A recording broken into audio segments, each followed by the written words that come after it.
Hello everyone. तो battle through the haven के पिछले नोवेल पार्ट में हमने देखा था शोयान अपने पूरे टोली को लेकर अपने टीचर याओलाओ को फॉलो करते हुए जैसे ही पहुंच जाता है स्पेशल ट्रेड फेयर में, वहां पर एक ओल्ड मैन उस ट्रेड फेयर को होस्ट करने लगते हैं और उस ट्रेड फेयर के दौरान वहां पर फर्स्ट ट्रेड होता है फोनिक्स विंग्स का, जो कि पहले से ही शोयान के पास है। अब नेक्स्ट चीज ट्रेड होता है टियान क्लास का किंग कॉन्ग ग्लास बॉडी, जिसपे शोयान काफी इंटरेस्टेड भी होता है, लेकिन वो इस ट्रेड में बिल्कुल भी पार्टिसिपेट नहीं करता क्योंकि उसका डेस्टिनेशन तो कुछ और ही है। अब एक के बाद एक आने वाले सारे आइटम्स बहुत ही ज्यादा यूनिक और स्पेशल होते हैं, जिसको लोग भी काफी अच्छे तरीके से खरीदने लगते हैं। और ये पूरे ऑनसन में शोयान ने सिर्फ एक ही बारी पार्टिसिपेट किया था और वो था लिटिल फेरी डॉक्टर के लिए स्काई कोड पॉइजन कोड नाम का एक पॉइजनियस बुक। अब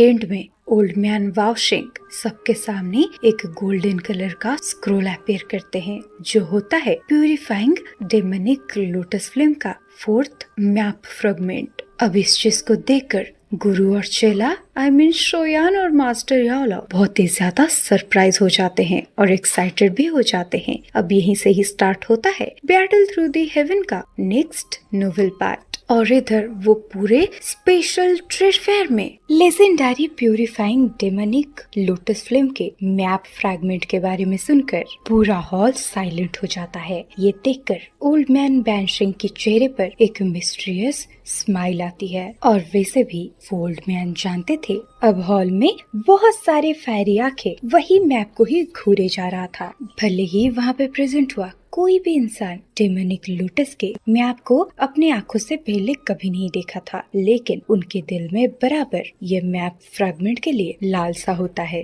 भले ही ये मैप का टुकड़ा प्यूरिफाइंग डेमोनिक लोटस फ्लेम की पूरी लोकेशन को लोकेटेड नहीं कर पाता, लेकिन फिर भी इसे हासिल करने के बाद कम से कम उस जगह के बारे में थोड़ी बहुत तो जानकारी लोगों को मिल ही जाएगी। लेकिन मुझे नहीं लगता इनको कोई भी जानकारी मिलने वाली है। अगर श्रैन के अलावा कोई और ये मैप फ्रैगमेंट को लेता है तो उसके लिए ये गुड फॉर नथिंग है, क्योंकि बाकी के तीनों फ्रैगमेंट तो पहले से ही शोयान के पास है ना, राइट। और वैसे भी ये मैप फ्रैगमेंट कितना मैजिकल है वो आपको आगे जाकर पता लग ही जाएगा। अब आगे ओल्ड मैन वाओशिंग अपने नजरों को चारों तरफ घुमाकर हंस के बोलते हैं, इस मैप का ओनर इसे मेडिसिनल पिल के बदले एक्सचेंज करना चाहता है और ये मैप फ्रेगमेंट के बदले वही पिल्स काउंट होंगी जिन्होंने 6 कलर्ड पिल लाइटनिंग को देखा होगा, और बाकी नंबर्स आप सब लोग डिसाइड करेंगे। अब वो डीप आवाज में कहते हैं, चलो एक्सचेंज स्टार्ट किया जाए। अब ये सुनने के बाद इंस्टेंट ही एक बंदा देता है 6 रंगों वाली मेडिसिनल पिल, 3 रंगों वाली मेडिसिनल पिल। अब तुरंत ही और एक आवाज सुनाई देती है जो कहता है 4-6 रंगों वाली पिल लाइटनिंग वाली मेडिसिनल पिल। अब कुछ टाइम तक अलग अलग बंदे अलग अलग तरीके के पिल लाइटनिंग के पिल को बोलने लगते हैं। अब जब शोयान देखता है बस एक छोटे से टुकड़े में इतने सारे लोग इंटरेस्टेड हैं, वो भी बहुत ही ज्यादा सरप्राइज हो जाता है और अपने टीचर को कहता है, टीचर अभी के लिए हमें क्या करना चाहिए। ये सुनकर मास्टर याओलाओ कहते हैं, बेटा टेंशन मत लो, हमें थोड़ा सा वेट करना पड़ेगा। अब शोयान फोर्सफुली अपने दिल को शांत करता है, लेकिन जैसे जैसे जितना जल्दी वो मैप फ्रैगमेंट का वैल्यू बढ़ता जा रहा था, शोयान उतना ही ज्यादा एंसियस होता जा रहा था। इसे देखते देखते जैसे ही 10 मिनट गुजर जाते हैं, हमें पता चलता है वो मैप फ्रैगमेंट का प्राइस सीधे के सीधे 9 मेडिसिनल पिल तक पहुंच जाता है। अब इतना हाई प्राइस होने के बाद बहुत सारे लोग अपने पाव को पीछे ले लेते हैं और ये चीज देख के शोयान थोड़ा बहुत काम होता है। अभी अचानक से एक बुढ़ी चिल्लाते हुए बोलती है, 5-7 रंगों वाली पिल लाइटनिंग वाली मेडिसिनल पिल। अब ये चीज को सुनने के बाद पूरा हॉल साइलेंट हो जाता है, क्योंकि ये बार्गेनिंग थोड़ा ज्यादा ही हाई प्राइस का था। इसी टाइम पर अब मास्टर याओलाओ फाइनली ऑडिशन में पार्टिसिपेट लेते हैं और बोलते हैं 8 पिल्स। ये आवाज को सुनकर शोयान बहुत ही ज्यादा सरप्राइज हो जाता है, लेकिन उसके अंदर बिल्कुल भी कॉन्फिडेंस नहीं होता कि वो इस मैप फ्रेगमेंट को ऑब्टेन कर भी पाएंगे। अब मास्टर याओलाओ के मुंह से वाओशिंग जैसे ही ये आवाज को सुनता है, वो अपने दांते सिकुड़ते हुए बोलता है, एक 8 रंगों वाली पिल लाइटनिंग की टीयरेट का मेडिसिनल पिल। अगर आपके पास इससे ज्यादा कुछ वैल्यूएबल है तो आप ऑडिशन में पार्टिसिपेट कर सकते हो। अब इतना सारा पावरफुल पिल्स की नाम सुनकर सारे बंदे थोड़े टाइम के लिए शांत हो जाते हैं, लेकिन ये शांति ज्यादा टाइम तक नहीं रुकता। थोड़े सेकंड के बाद एक बंदा बोलता है, 5 पिल्स। अब ये क्वांटिटी को सुनकर शोयान और भी ज्यादा सरप्राइज हो जाता है। अब इस वर्ड को जिसने बोला था, जब उस आवाज को शोयान फॉलो करता है, उसको एक बुढ़ा सा बंदा दिखाई देता है और उस बुढ़े ने शोयान की नजरों को भी सेंस कर लिया होता है, लेकिन फिर भी वो शोयान को इग्नोर ही करता है। लेकिन इसी टाइम के दौरान वो बुढ़ा अपनी आंखों से कुछ एनर्जी शोयान की तरफ थ्रो करता है। अब शोयान भी वो एनर्जी को अपने आसपास महसूस करने लगता है, लेकिन टीचर याओलाओ भी ये चीज को सेंस करके सीक्रेटली उस एनर्जी को डिस्ट्रॉय कर देते हैं। अब इस चीज को देखने के बाद शोयान बोलता है, सच में टीचर, इस मिस्टीरियस इंसान की स्ट्रेंथ काफी खतरनाक है। ये सुनकर मास्टर याओलाओ भी सामने से कहते हैं, शोयान तुम्हें केयरफुल रहना होगा, ये इंसान ब्यानशेंग लेवल पर अपग्रेड होने से बस थोड़ा सा ही कदम दूरी पर है। अब मास्टर याओलाओ शोयान को समझाने के बाद दोबारा से कहते हैं, 8 रंगों वाली मेडिसिनल पिल। ये सुनकर वाओशिंग मुस्कुराते हुए बोलता है, इन्होंने 8 रंगों वाली मेडिसिनल पिल को ऑडिशन किया है, क्या आप लोग इसको बिल्ड करने वाली चीज को मेरे सामने रख सकते हो? अब थोड़े सेकंड के बाद वही बुढ़ा जो कि कुछ टाइम पहले मास्टर याओलाओ के साथ अपने पावर्स को एक्सचेंज किया था, वो दोबारा से कहता है, एक 9 कलर्ड 9 ग्रेड मेडिसिनल पिल। अब वो मास्टर याओलाओ की तरफ मुंह मोड़ के बोलता है, अगर तुम प्राइस को इससे ज्यादा हाई कर सकते हो तो फिर ये मैप फ्रेगमेंट तुम्हारा ही हो जाएगा। ये सुनकर शोयान बहुत ही ज्यादा सरप्राइज हो जाता है। भले ही अभी के लिए श्रेन के पास ऑलरेडी एक 9 कलर्ड पिल लाइटनिंग वाली मेडिसिनल पिल है, जो कि अभी के लिए एक कैट के फिगर को ऑब्टेन करता है, जिस पिल बिस्ट को शोयान ने उस ताओशिंग के रोमांस में ऑब्टेन किया था। लेकिन अगर वो पिल बिस्ट को वो यहाँ पर बेच देता है तो उसको काफी नुकसान होने वाला है, और शोयान को अच्छे से पता था वो अगर उस पिल बिस्ट को और अच्छे तरीके से ग्रूम करेगा तो फिर वो एक 9 टायर की हाई ग्रेड पिल में कन्वर्ट हो जाएगा और इन फ्यूचर उसका वैल्यू 1000 गुना बढ़ जाएगा। इवन इफ उस पिल बिस्ट के लिए दाओशिंग लेवल के वॉरियर भी एक दूसरे के साथ लड़ मरेंगे, तो इसी चीज को शोयान अभी के लिए कैसे बेच सकता है? और इधर मास्टर याओलाओ भी बहुत ही ज्यादा टेंस्ड हो जाते हैं, क्योंकि उनके हाथों के सामने से ही वो मैप फ्रेगमेंट कोई और ले रहा है। इसी टाइम पर थोड़ा बहुत एंसियस होने के बाद टीचर याओलाओ अपने चेले शोयान को बोलते हैं, प्राइस थोड़ा ज्यादा ही हाई हो चुका है तो अब हम बिड नहीं कर सकते, लेकिन तुम चिंता मत करो बेटा, ये बुढ़े का इन्फो मेरे पास है। ये बुढ़ा मेरा एक पुराना दुश्मन भी है, तो चलो इस मौके का फायदा उठाते हैं और इस चीज के चलते मैं अपनी पुरानी दुश्मनी का भी बदला ले लूंगा। और वैसे भी हमें पता है ये गुरु और शेले का जैसा कैरेक्टर है, वो इस मैप फ्रेगमेंट को बिल्कुल भी इतने आसानी से अपने हाथों के सामने से जाने नहीं दे सकते। और वैसे हमें तो पहले से ही पता है ऐसी कांड तो ये गुरु और शेले पहली बार बिल्कुल भी नहीं कर रहे हैं, क्योंकि लास्ट टाइम जब ब्लैक कॉर्नर सिटी में एक ऑडिशन हुआ था, वहाँ पे एक मैप फ्रेगमेंट को हासिल करने के लिए इन दोनों ने कुछ ऐसा ही मेथड का यूज किया था, और मुझे तो लगता है सेम सीन दोबारा से रिपीट होने वाला है। लेकिन तब का शोयान थोड़ा ज्यादा ही वीक था और अभी के लिए शोयान एनिमी के टक्कर का है। अब जब वो सामने जो बुढ़ा मैप को बिल्ड कर रहा था वो किसी और का आवाज नहीं सुनता, वो ही करके हंसने लगता है और अपने हाथों से एक व्हाइट कलर का रैबिट को सीधे के सीधे वाओशिंग की तरफ थ्रो करता है। अब जैसे ही वो खरगोश सबके सामने अपीयर होता है, सबके चारों तरफ एक डेंस मेडिसिनल स्मेल फैलने लगता है। अब वाओशिंग उस रैबिट को काफी ध्यान से देखने लगते हैं। अब जब उन्हें खरगोश के अंदर की अनबिलीवेबल लेवल की एनर्जी सेंस होती है, वो फाइनली अपने सर को हाँ में हिलाते हैं। अब थोड़े टाइम के बाद ओल्ड मैन वाओशिंग वो रैबिट लिक्विड को काफी केयरफुल तरीके से अपने स्पेस रिंग के अंदर रख लेते हैं और बोलते हैं ये ट्रांजैक्शन कंप्लीट हो चुका है, तो अब ये मैप फ्रेगमेंट तुम्हें बिलोंग करता है। और व्यावशिंग भी अपने साइड से वो मैप के टुकड़े को काफी स्पीडली उस बुढ़े की तरफ थ्रो कर देते हैं। अब जैसे ही वो बुढ़ा इस मैप के फ्रेगमेंट को टच करता है, शोयान को बहुत ही ज्यादा गुस्सा आता है, लेकिन वो अपने गुस्से को अपनी मुट्ठी के अंदर ही दबोच लेता है, क्योंकि शोयान के लिए ये मैप फ्रेगमेंट बहुत ही ज्यादा जरूरी है। चाहे कुछ भी हो जाए, किसी भी हालत पर, किसी भी कीमत पर ये मैप फ्रेगमेंट को हासिल करना ही होगा। और भले ही उसके सामने उसका जो एनिमी है वो पैंशिंग लेवल से बहुत ज्यादा करीब क्यों ना हो, लेकिन शोयान ये फ्रैगमेंट को इतना आसानी से अपनी आंखों के सामने से बिल्कुल भी जाने नहीं दे सकता। अब ये सारे ट्रांजैक्शंस को कंप्लीट करने के बाद ओल्ड मियां याओशिंग बोलते हैं इस ट्रेड फेयर का जो लास्ट ऑप्शन है वो कोई ऑब्जेक्ट नहीं, एक इंफॉर्मेशन होने वाली है। हालांकि ये जानकारी कुछ टाइम के बाद पूरे सेंट्रल प्लेस में फैलने वाली है, लेकिन अभी के लिए मैं पहले आप सबको ये इंफॉर्मेशन देना चाहता हूँ। अब वो हॉल पे प्रेजेंट हुए सारे बंदों के फेस को घूरने लगते हैं और बोलते हैं रिलैक्स, कोई उतना ज्यादा टेंशन मत लो,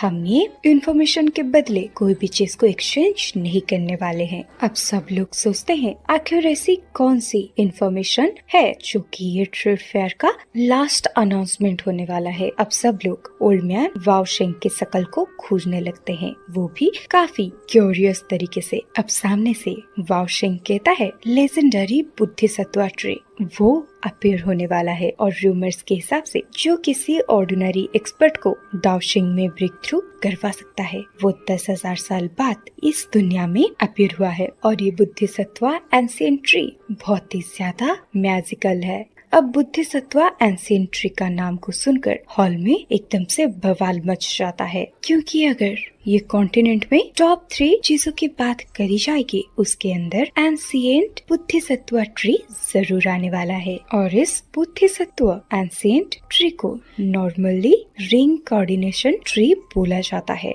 और हर 1000 साल के बाद ये अपने साइकिल को कंप्लीट करता है। इस तरीके से जब 100 साइकिल कंप्लीट हो जाते हैं तब जाकर ये पेड़ प्रॉपरली मैच्योर होता है और इतने लंबे टाइम के अंदर बहुत सारी चीजें चेंज हो जाती है। लेकिन बुद्धिसत्व एंशिएंट ट्री के बारे में एक चीज कहा जा सकता है, ये चीज डाउकी कॉन्टिनेंट के टाइम से बिल्कुल ही अलग एग्जिस्ट करता है। इसे इस कॉन्टिनेंट की एक्सट्रीमली एंशिएंट स्पीसीज कंसिडर किया जा सकता है और रूमर्स के हिसाब से एंशिएंट बुद्धिसत्व ट्री हर 1000 साल के बाद अपीयर होता है और ऐसा होने पर पूरे कॉन्टिनेंट में हल्ला मच जाता है। और अगर कॉन्टिनेंट की पुरानी हिस्ट्री को देखा जाए तो फिर इस बुद्धिसत्व एंशिएंट ट्री के ऊपर फाइट करने की वजह से बहुत सारी दाओशिंग लेवल के वॉरियर का जान तक जा चुका है। और कुछ एंशिएंट रिकॉर्ड्स के हिसाब से इस दुनिया में बस एक ही एंशिएंट बुद्धिसत्व ट्री मौजूद है और इसकी अपनी ही इंटेलिजेंस होती है और ये अपीयर होने के बाद अंडरग्राउंड छुप भी जाता है। उसके बाद जब तक ये दोबारा से पूरी तरीके से रेडी नहीं हो जाता तब तक किसी को भी इसी का खबर नहीं होता। और जब लोग बात करते हैं एंशिएंट बुद्धिसत्व ट्री के बारे में तो फिर इसके साथ और 3 वर्ड्स यूज किए जाते हैं। ये होता है इंस्टेंट ही सेंट बन जाना और ये वर्ड्स बिल्कुल भी यूजलेस नहीं है। दरअसल बुद्धिसत्व एंशिएंट ट्री के अंदर बुद्धिसत्व हार्ट होता है और जो भी इसे हासिल कर पाता है उसका दिल बुद्धिसत्व हार्ट में ट्रांसफर हो जाता है। फिर तो दाओशिंग लेवल पर एडवांस करना काफी नॉर्मल चीज है और सिर्फ ये कहावत नहीं है बल्कि काफी टाइम पे एक्सपर्ट्स का किस्मत काफी अच्छा होता है। एक वॉरियर एक टाइम पर 2 स्टार 1000 पर था, लेकिन जैसे उसने बुद्धिसत्व हार्ट को ऑब्टेन कर लिया उसके आगे आने वाली सारी रुकावटें इंस्टेंट ही खत्म हो गया, जिसके चलते उसका सिर्फ 5 सालों के अंदर वो दाओशिंग लेवल पर ब्रेक थ्रू कर गया और इस चीज की वजह से पूरा कॉन्टिनेंट ही हिल गया था। और ऐसे डिफाइनिंग इफेक्ट के वजह से लोग एकदम पागल होने के लिए तैयार होते हैं। और जो भी बुद्धिसत्व हार्ट को पोसेस कर पाएगा उसको सीधे के सीधे दाओशिंग लेवल पर अपग्रेड होने की टिकट मिल जाएगी और उसे इस दुनिया का पीक एक्सपर्ट भी बोला जा सकता है। और तो और अगर हम बुद्धिसत्व हार्ट को सीने से हटा भी दें तब भी वो बुद्धिसत्व सीड जो कि थोड़ा सा इंफीरियर होता है वो दाओशिंग लेवल पर अपग्रेड होने के चांसेस को बढ़ा देते हैं। हालांकि ये चीज बुद्धिसत्व हार्ट के जैसा टेरिफाइंग नहीं होता, लेकिन वो एक्सपर्ट्स जो कि दाओजोन क्लास के पिक पर पहुंच चुके हों उनके लिए ये चीज बहुत ही ज्यादा अट्रैक्टिव होता है, क्योंकि दाओजोन पिक के बाद दाओजोन क्लास में एडवांस करना ये सच में बहुत ही ज्यादा डिफिकल्ट टास्क होता है। और कुछ केसेस में तो दाओजोन क्लास के एक्सपर्ट्स अपने पूरे लाइफ टाइम को दाओजोन पीक पर ही खत्म कर देते हैं, लेकिन वो हाफ सेंट लेवल पर अपग्रेड नहीं हो पाते। लेकिन अगर उन्हें एक बुद्धिसत्व सीड मिल जाता है तो वो कुछ भी करने के लिए तैयार होते हैं। अब इधर वाओशिंग के मुंह से एंशिएंट बुद्धिसत्व ट्री के हर एक चीज के बारे में सुनने के बाद शोयान खुद को काम नहीं कर पाता। इवन इफ टीचर याओलाओ जैसे काम बिहेवियर्स को पोजेस करने वाला बंदा भी थोड़ा बहुत एंशियस हो जाता है। अब वो अपने चेले शोयान को कहते हैं ये तो सच में लेजेंडरी एंशिएंट बुद्धिसत्व ट्री है। अब ये सुनने के बाद शोयान अपने स्टोरिंग को धीरे धीरे रफ करने लगता है, क्योंकि हमें तो पता ही है शोयान के पास पहले से ही एक बुद्धिसत्व सीड होता है और रूमर्स के हिसाब से जिस बंदे के पास एक बुद्धिसत्व सीड होता है वो एंशिएंट बुद्धिसत्व पेड़ को इजीली ढूंढ सकता है। तो अब शोयान सोचने लगता है तो फिर अगर मेरे पास पहले से ही बुद्धिसत्व सीड है तो मैंने एंशिएंट बुद्धिसत्व ट्री का अपीयर होने का कुछ भी फील क्यों नहीं कर पाया। कहीं ये इसलिए तो नहीं कि मैं बुद्धिसत्व ट्री से थोड़ा ज्यादा ही दूरी पर हूँ। इसी टाइम पर सामने से ओल्ड वाओशिंग सबके फेस को घूरने लगता है। भले ही बुढ़ा वाओशिंग भी चाहता था उस बुद्धिसत्व पेड़ के पास जाने का, लेकिन उनके हिसाब से उनके पास उतना पावर है नहीं कि वो एंशिएंट बुद्धिसत्व ट्री के आसपास भी जा सके। अब थोड़े टाइम के बाद एक इंसान अपने सिर से खड़ा होकर पूछता है, ओल्ड मैन वाओशिंग, क्या आपको पता है उस एंशिएंट बुद्धिसत्व ट्री का लोकेशन क्या होने वाला है? अब इस चीज को सुनने के बाद जैसे ही ओल्ड वाओशिंग वो पूरे ऑर्शन हाउस के लोगों के फेस को देखते हैं, उन्हें फील तो ऐसा होता है अगर वो आगे कुछ नहीं बोलते तो लोग उसे मार काट देंगे। तो अब वो हंसते हुए कहते हैं, तो चलो अगर फाइनली ये सारी चीजों के बारे में बात स्टार्ट हो गई है तो चलो मैं भी आप लोगों को और कुछ चीजें क्लियर कर देता हूँ। तो एंशिएंट बुद्धिसत्व ट्री जिस जगह पर अपीयर हुआ है वो हम सबसे अनजान बिल्कुल भी नहीं है, और वो जगह है एंशिएंट वेस्टलैंड रीजन, जो कि सेंट्रल प्लेस के नॉर्थ वेस्टर्न रीजन के पास पड़ती है। अब ये लोकेशन को सुनकर आसपास के लोग एक दूसरे को घूरने लगते हैं और उन सब की आंखें नीट हो जाती है। इधर शोयान भी कहता है सच में ये चीज बहुत ही ज्यादा खतरनाक जगह पर अपीयर हुआ है, क्योंकि शोयान को भी पता है उस लोकेशन को ये पूरी टाओ के कॉन्टिनेंट की सबसे पुराना जगह बोला जाता है और ये लोगों का फॉरबिडन एरिया के जैसा है और उस प्लेस का एटमॉस्फेयर बहुत ही ज्यादा खतरनाक है। इवन इफ वहाँ पर जहरीले हवाएं चलती है और जमीन पर बहुत सारे खतरनाक पावरफुल बीस्ट भी रहते हैं और ये सारे भयानक बीस्ट एंशिएंट टाइम के बीस्ट के डिसेंडेंट है। और अगर एंशिएंट बॉय ड्रैगन को छोड़ दिया जाए तो इनमें से कई सारे बीस्ट इतना ज्यादा पावरफुल हैं कि इन्हें मैजिकल बीस्ट के और भी पावरफुल ट्राइब के साथ कंपेयर किया जा सकता है। इवन इफ अगर दूसरे शब्दों में कहा जाए तो अगर हेवनली डेमन फिनिक्स ट्राइब इसके अंदर एंटर करती है तो फिर उनकी जंगल से बाहर आने की कोई भी गारंटी है नहीं, और वो सारे के सारे बीस्ट एकदम खून के प्यासे हैं। भले ही इनके पास अपना इंटेलिजेंस और अपना दिमाग ना हो, लेकिन इनका स्ट्रेंथ बहुत ही ज्यादा खतरनाक होता है। और भले ही कोई एक्सपर्ट अगर 1000 क्लास की पिक पर है, वो भी ये नहीं कह सकता कि वो उस जगह से सक्सेसफुली सही सलामत बाहर आ जाएगा। और उस जगह ने ये चीज को बहुत ही बार साबित भी किया है, क्योंकि कई लोग जो कि खजाने की तलाश में वेस्टलैंड के अंदर एंटर किए हैं वो लोग ज्यादातर बाहर नहीं लौट पाते और साथ ही साथ ये वेस्टर्न विडलैंड थोड़ी सी दूरी पर है, जिसकी वजह से ज्यादातर लोग इसके रास्ते को याद नहीं रख पाते। तो किसी ने भी नहीं सोचा था एंशिएंट बोधिसत्व ट्री इस बारी इसी जगह पर अपेयर होने वाला है। इधर मास्टर याओलाओ शोयान को बोलते हैं, तभी मैं कहूँ ये ओल्ड फेलो इस न्यूज को क्यों फैला रहा है, क्योंकि जिस तरीके की रिफ्लेक्टिव ट्रेजर माउंटेन और बाकी दोनों सेट की स्ट्रेंथ है, उनका वेस्टर्न वेस्ट रीजन के अंदर एंटर करना सुइसाइड करने के बराबर होगा, जिसके चलते वो अपने अलावा बाकी के लोगों को पहले एंटर करवाना चाहते हैं, जिसके चलते इस टाइम का ये लोग फायदा उठा सके। अब दोबारा से ओल्ड मैन व्याओशेंग कहते हैं, जब जब ये बोधिसत्व ट्री अपेयर होता है, ये अपने साथ अननेचुरल फिनोमिना को लाता है और मेरे ख्याल से 1 महीने के अंदर अंदर आप सब लोग इस चीज को सेंस कर पाओगे और उसके बाद आप सबको पता चल जाएगा मैं यहाँ पर सच बोल रहा हूँ या झूठ। ये कहने के बाद ओल्ड मैन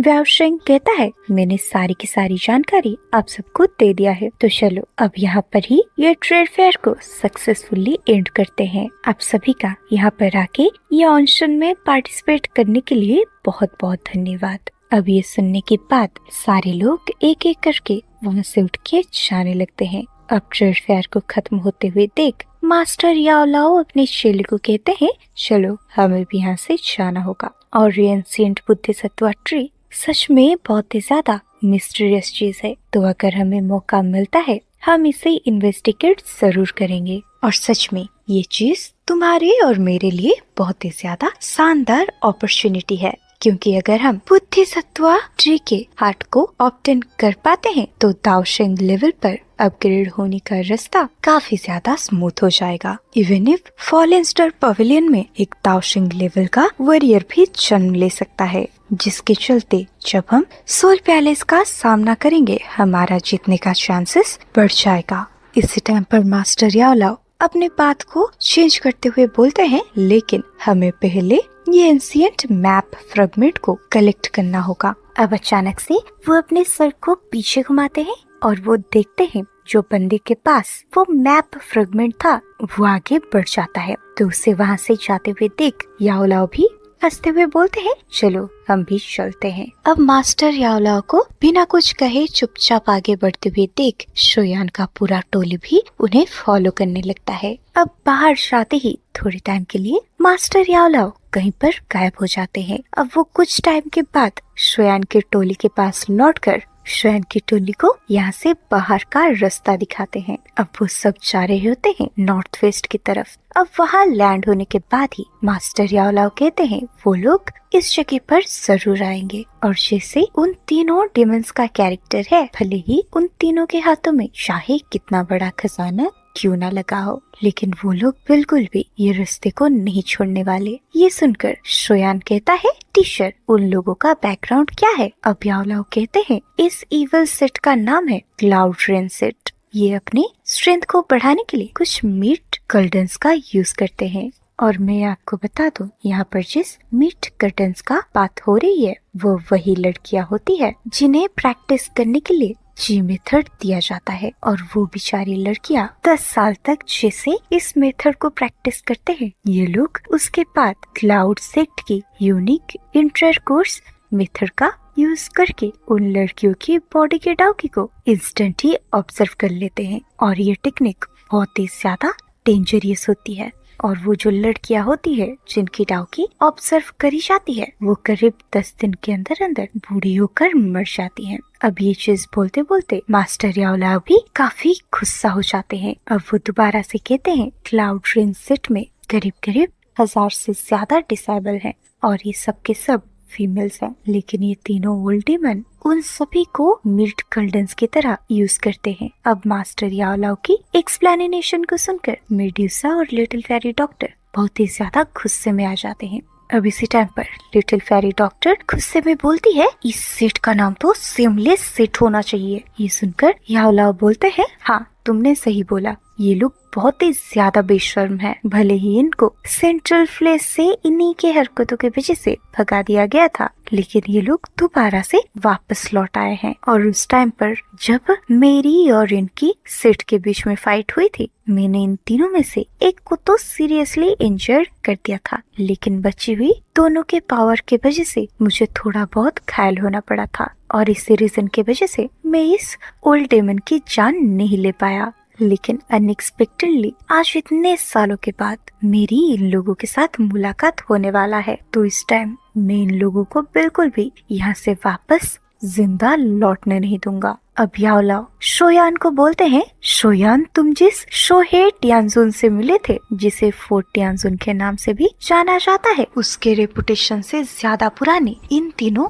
इविल्स की रेपुटेशन है। और इन तीनों में से जो बड़ा है उसका नाम है टियानी जी। वो ऑलरेडी 9 चेंज पीक टाउजुन में पहुँच चुका है। वहीं पर इनका सेकेंड ब्रदर जिसका नाम है डीजीजी, वो पीक टाउजुन के 8 चेंजेस में पहुंच चुका है। और वहीं पर लास्ट में बचा इनका थर्ड ब्रदर राइनिजी, इसकी स्ट्रेंथ टाउजुन के 6th चेंज पर है। और जब ये तीनों अपने स्ट्रेंथ को कंबाइन करते हैं, ये लोग एक इलाइट बैंशिंग के साथ भी हेड ऑन हेड फाइट कर सकते हैं। तो आप लोगों को क्या लगता है, जब शोयान और मास्टर याओलाओ इन तीनों डेमन का सामना करेंगे, क्या वो तीनों डेमन मास्टर याओलाओ और शोयान को हरा देंगे, या फिर शोयान और मास्टर याओलाओ बाजी पलट लेंगे? अगर आपको पता है तो आप मुझे कमेंट में बता सकते हो। बाकी नेक्स्ट पार्ट के लिए तो मैं भी बहुत ही ज्यादा एक्साइटेड हूँ, क्योंकि इसी के साथ ही खत्म होता है बैटल थ्रू द हेवन का ये वाला नोवेल एक्सप्लेनेशन पार्ट। तो गाइस वीडियो तो खत्म हो गई, लेकिन अगर आप वीडियो को लाइक करना भूल गए तो लाइक कर देना, और जाते जाते चैनल को सब्सक्राइब भी कर देना। और अगर वीडियो पसंद आई हो